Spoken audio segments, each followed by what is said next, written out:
आज हमारे सामने एक बहुत ही दिलचस्प आध्यात्मिक लेख है। ये ब्रह्मा कुमारी इस परंपरा की एक प्रातः मुरली का अंश है। मुरली मतलब रोज दिया जाने वाला एक आध्यात्मिक संदेश। और ये संदेश अव्यक्त बापदादा का है। तारीख है 30 नवंबर 1925 और इसे 2008 में रिवाइज किया गया था। जी। इसका सार एक बहुत ही गहरे सवाल का जवाब देता है। सवाल ये कि क्या आध्यात्मिक रास्ते पर चलना हमेशा एक मेहनत या एक संघर्ष ही रहेगा? अच्छा। ये लेख कहता है बिल्कुल नहीं। तो आज हम इस लेख के जरिए एक यात्रा पर चलेंगे। एक ऐसी यात्रा जो आध्यात्मिक मेहनत से शुरू होती है, स्नेह के रास्ते से गुजरती है और मौज या सहजता की मंजिल तक पहुंचने का रास्ता दिखाती है। ये बहुत ही शानदार विषय है क्योंकि हम अक्सर अध्यात्म को मुश्किल नियमों और तपस्या से जोड़कर देखते हैं। हाँ, कंट्रोल से। बिल्कुल, रिस्ट्रिक्शन से। लेकिन ये लेख उस पूरी सोच को ही पलट देता है। ये कहता है कि असली शक्ति मेहनत में नहीं बल्कि मोहब्बत में है। और ये सिर्फ कोई फिलॉसफिकल बात नहीं है, बल्कि इसके पीछे एक पूरा प्रैक्टिकल फ्रेमवर्क है कि कैसे इस बदलाव को अपनी जिंदगी में लाया जाए। हाँ, बिल्कुल। तो चलिए शुरू करते हैं। लेख की शुरुआत ही एक बहुत सुंदर दृश्य से होती है। बाप दादा अपने चारों ओर बेफिक्र बादशाहों की एक सभा को देख रहे हैं। और वो कहते हैं कि ऐसी सभा पूरे कल्प में यानी पूरे टाइम साइकिल में सिर्फ इसी संगम समय पर होती है, स्वर्ग में भी नहीं। ये तो अपने आप में एक बहुत बड़ी बात है। हाँ, और ये बेफिक्र बादशाह शब्द ये बहुत महत्वपूर्ण है। बादशाह का मतलब आमतौर पर जिम्मेदारियों का बोझ होता है ना? हाँ बिल्कुल। लेकिन यहाँ बेफिक्र शब्द जुड़ा है, मतलब वो जो शक्तिशाली भी हैं और हल्के भी। यही तो इस पूरी चर्चा का केंद्र है, शक्ति और सहजता का संगम। और यहाँ से बात और भी दिलचस्प हो जाती है। वो बताते हैं कि उनके गले में 4 तरह की मालाएं हैं जो अलग अलग तरह के अनुयायियों का प्रतीक है। ये 4 मालाओं वाली बात तो मुझे बहुत दिलचस्प लगी। ये किसी भी कॉर्पोरेट टीम या परिवार पर भी लागू होती है ना? कुछ लोग एकदम कोर टीम होते हैं, कुछ दिल से जुड़े होते हैं। सही बात है। कुछ अच्छा काम तो करते हैं पर लड़खड़ाते रहते हैं, और कुछ हमेशा शिकायत करते रहते हैं। ये एक यूनिवर्सल ह्यूमन पैटर्न जैसा लगता है। बिल्कुल, ये एक बहुत ही सहज तरीका है अलग अलग स्तरों को समझने का। लेख में इन 4 मालाओं का जिक्र है।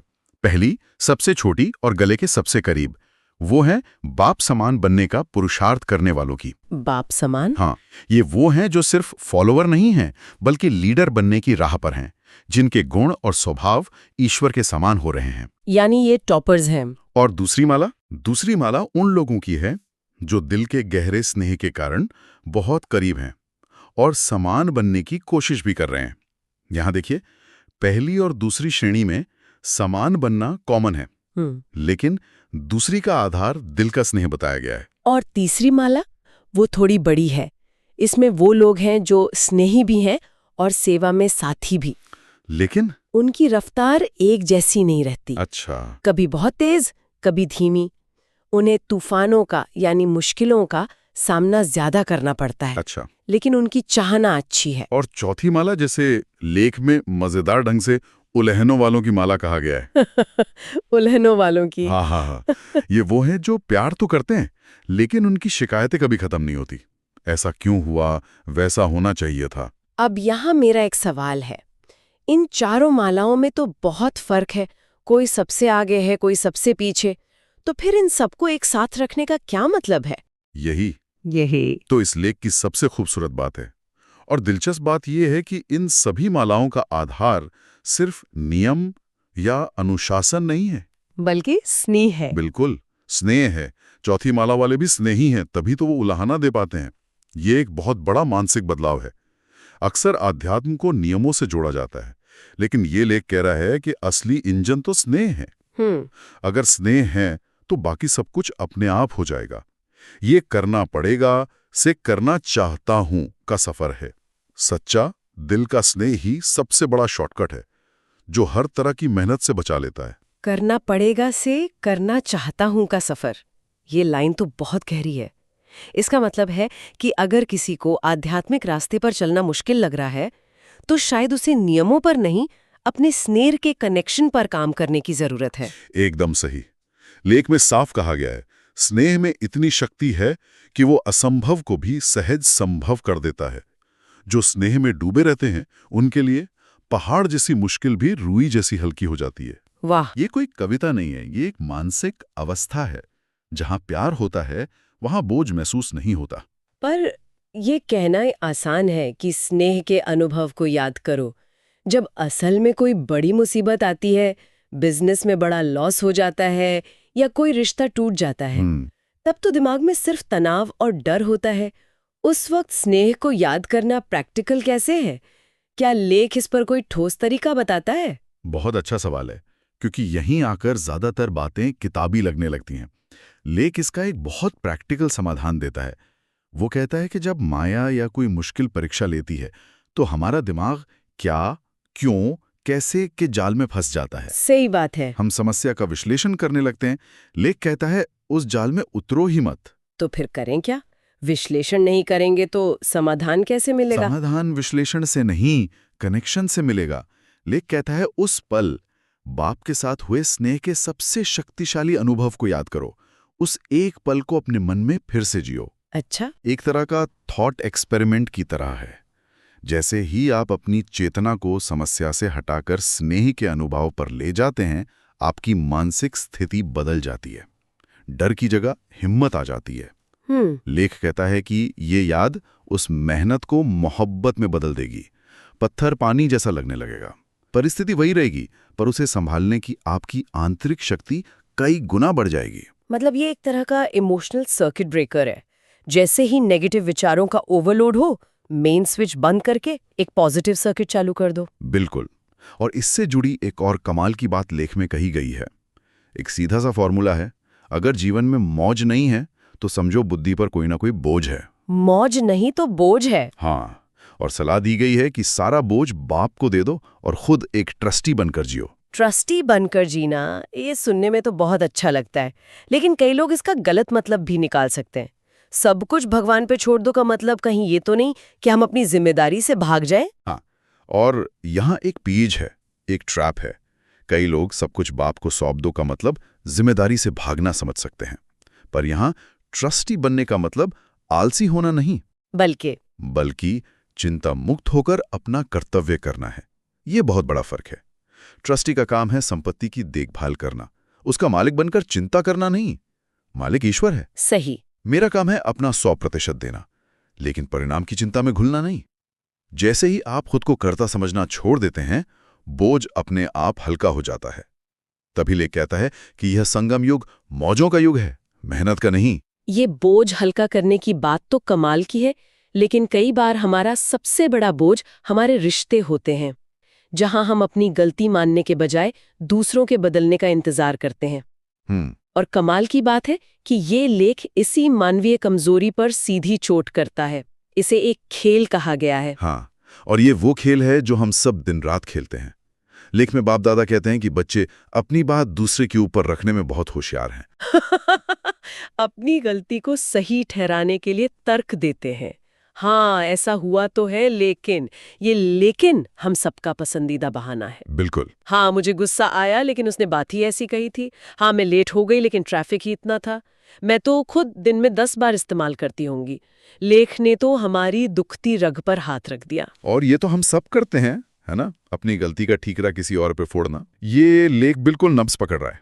पर यह सिर्फ एक बुरी आदत नहीं है, इसके पीछे एक बहुत गहरी मनोवैज्ञानिक गलती है। वो क्या? जब कोई ये सोचता है कि पहले वो बदलेगा तो मैं ठीक हो जाऊंगा, तो वो परिवर्तन की शक्ति में खुद को दूसरा नंबर बना लेता है। दूसरा नंबर? इसका क्या मतलब हुआ? इसका मतलब है कि आपने अपनी शांति और अपने सुधार का रिमोट कंट्रोल किसी और के हाथ में दे दिया है। ओह। और जब वो बटन दबाएगा तब आप बदलेंगे। पहला नंबर तो वो हो गया, क्योंकि एक्शन तो उसे लेना है। आप तो बस एक रिएक्शन बनकर रह गए। आप अपनी ही जिंदगी के ड्रामा के एक सपोर्टिंग एक्टर बन गए, जबकि आपको हीरो होना चाहिए था। वाह, ये तो बहुत शक्तिशाली नजरिया है। मतलब हम खुद को शक्तिहीन बना रहे हैं, ये सोचकर कि हम सही हैं और सामने वाला गलत है। ठीक यही बात। असली समाधान इस ऐसे वैसे कैसे के खेल को बंद करके सिर्फ एक संकल्प लेना है। क्या संकल्प? मुझे परिवर्तन होना है, चाहे कोई बदले या ना बदले, चाहे परिस्थिति कैसी भी हो। मुझे अपने अंदर शांति और स्थिरता बनानी है। मुझे निमित्त बनना है, ना कि किसी के बदलने का इंतजार करना है।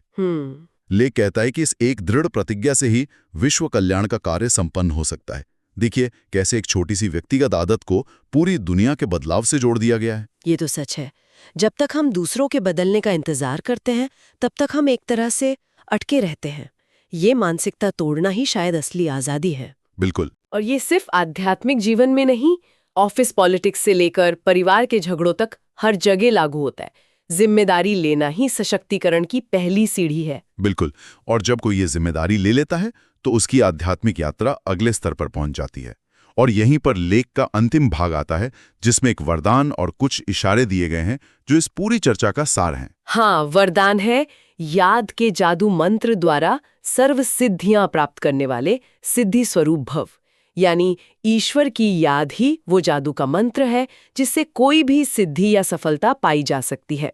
पर मुझे लगता है यहाँ याद का मतलब सिर्फ सुबह शाम पूजा करना नहीं होगा। आप बिल्कुल सही हैं। लेख में एक बहुत महत्वपूर्ण बात कही गई है। सिर्फ याद करना नहीं, सदा याद में रहना बड़ी बात है। निरंतरता। हाँ, निरंतरता ही कुंजी है। ये ऐसा नहीं है कि आपने दिन में 5 मिनट याद किया और बाकी 23 घंटे 55 मिनट दुनिया की चिंताओं में डूबे रहे।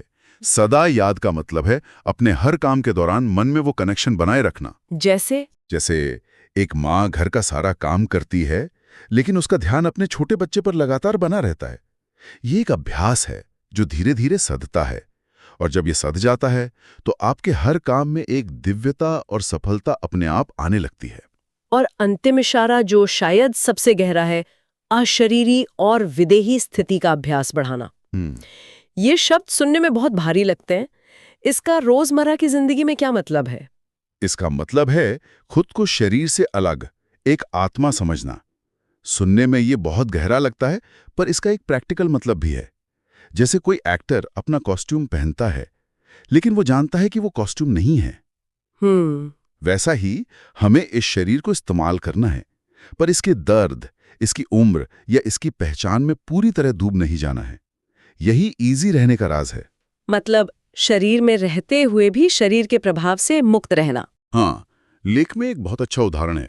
जैसे हम शरीर के कपड़े आसानी से उतार और पहन सकते हैं, वैसे ही इस शरीर रूपी वस्त्र को भी सहजता से धारण करने उतारने का अभ्यास होना चाहिए। अब सोचिए, अगर आपका कपड़ा कहीं गोंद से चिपक गया हो तो क्या आप उसे आसानी से उतार पाएंगी?